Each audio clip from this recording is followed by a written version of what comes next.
Alright, this is a promised video on collecting avocado budwood, and it's probably the most important component of successful grafting. So here we have a Hass avocado tree here, and if you go to the exterior parts of the tree where there's plenty of light, new growth, then you start looking at the branches. This is January 12th, I think. So it's still, we're in the middle of winter, but we've not had a very significant cold period. So a lot of the wood is still soft. And what I mean by soft, here, let me take this leaf off, is soft is you can take the branch. All right, so I've got 2 fingers. Well, let's see. Let's do it that way. Now I got 2 fingers like this. Actually, I don't do it like that, but you just feel the branch itself. If it's bending like this, look. This is bending. See how flexible that is? That's soft wood. We call it pithy wood. You cut that open, you're going to have a soft core. This here, you can feel it with your hands. It's hard to flex. That's hardwood. That's what we're hard. This is called semi-hardwood, but this is the avocado. So this is good wood to cut.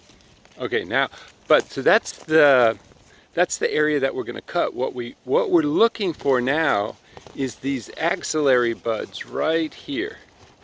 Now these are not that well developed. Now, do you see that section right there?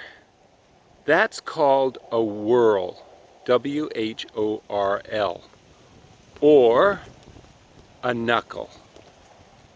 All right, now usually the knuckle is when there's no little leaf stems there. And it's like, okay, so let me go to what is often referred to as knuckle, is right in here. You can see sort of some, with the right light, you can see some dormant buds there. See, if you cut all those branches off, like right, say here, right at the tip of my finger, and over here, you cut those off and you're going to be left with a knuckle. And yes, that's going to be nice hard wood that you can cut. We use those oftentimes when we're grafting bigger stock. See? Anyway, let's go back to doing the most common kinds of grafts.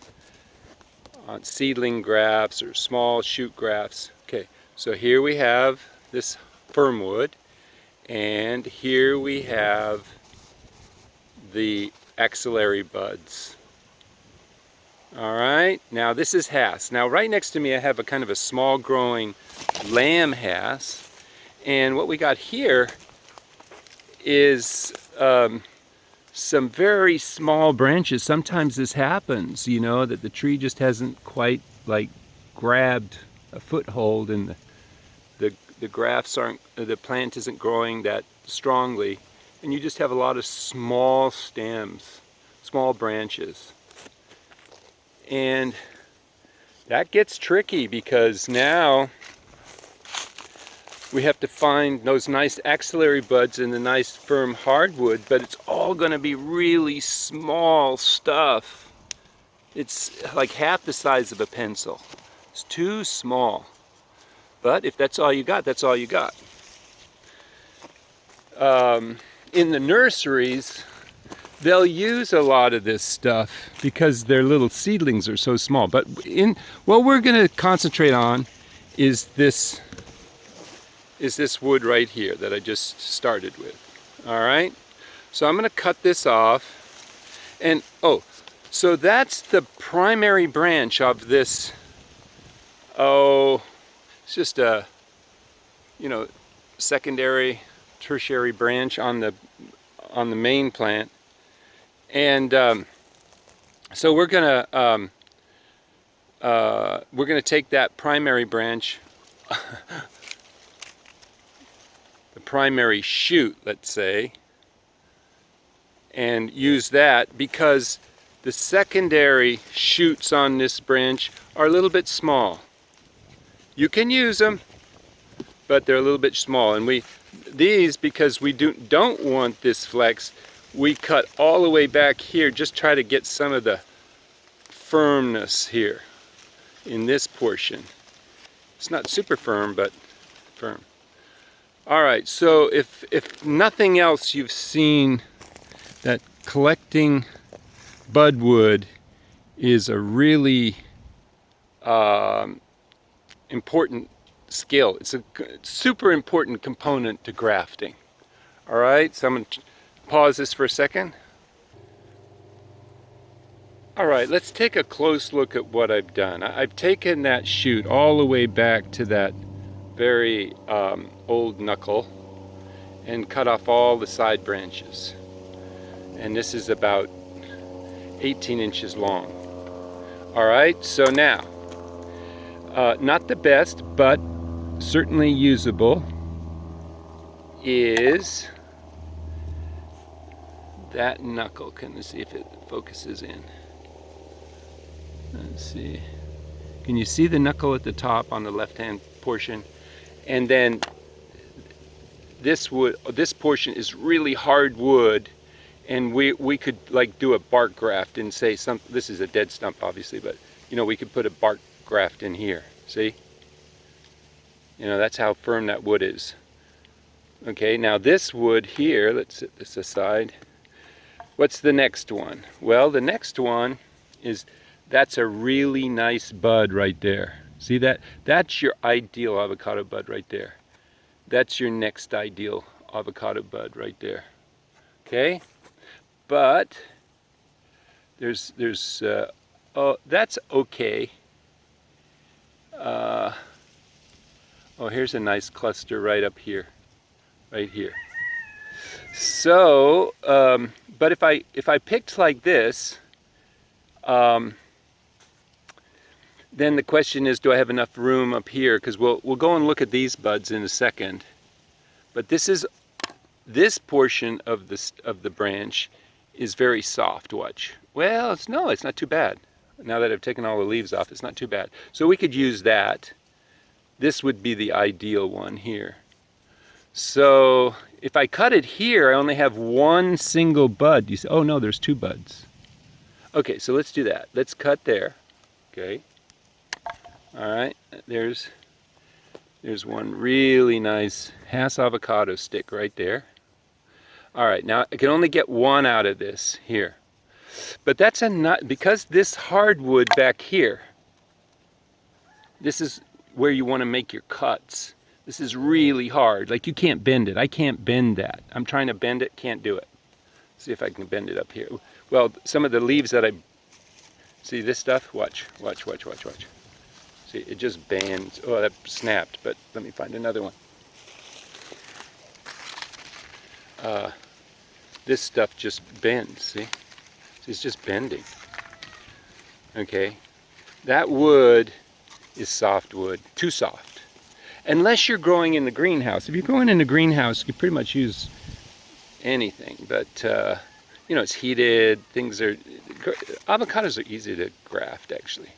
So anyway, so let's go back to this third one here.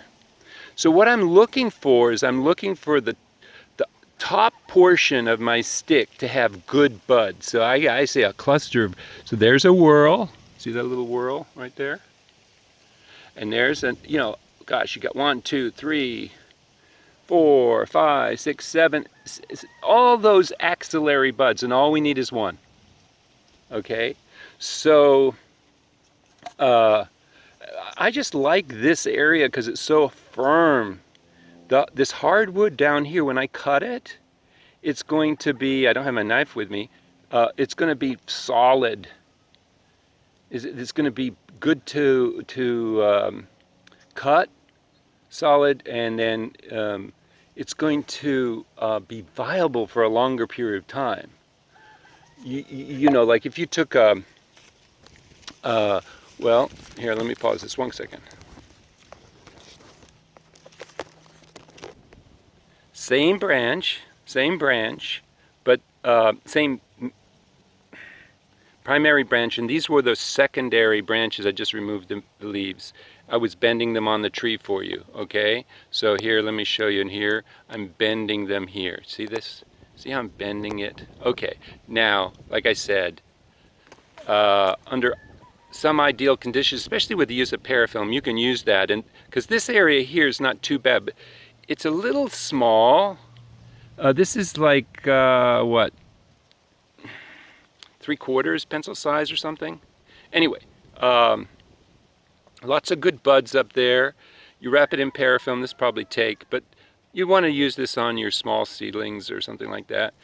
And so we're going to look for, let me fix this up for you real quick so you have an idea. What we're looking for is the area that we're going to cut is going to be straight. So that area right there is straight because we need to make cuts on that, long cuts on that straight. And then up here, oh, we can use some of those succulent buds. So there you have a nice one. And I'll wrap these in parafilm, throw them in the refrigerator, boom. Hey, on refrigeration, don't use those thick bags that can't breathe. Use breathable, thin bags. Even if you're using, so there's 4 avocado sticks. I didn't expect that many actually. Hass. Use parafilm if you can. I'm a big advocate of parafilm. I saw this buddy tape. I don't know what it is. So I suspect it's similar to parafilm. And it preserves the stick, and you still put that in a breathable plastic bag in refrigeration. It'll stay months, months plural, but you want to use it within a month. And then if you're just throwing it into a plastic bag in the refrigerator, you want preferably use it for in the next couple of 2 to 3 weeks. All right, don't put it way in the back where it'll freeze, but. And like I said, use a breathable bag. Those were the produce bags. Those produce bags are perfect. They breathe. You still close them up or, fold them up so that they're not open and drying with the refrigerator air. But if you put them in those solid, thick plastic bags, they'll hold the moisture, and the moisture will contribute to rotting. All right? So that's my dragon fruit, but let's start with that as topic 1, selection of budwood.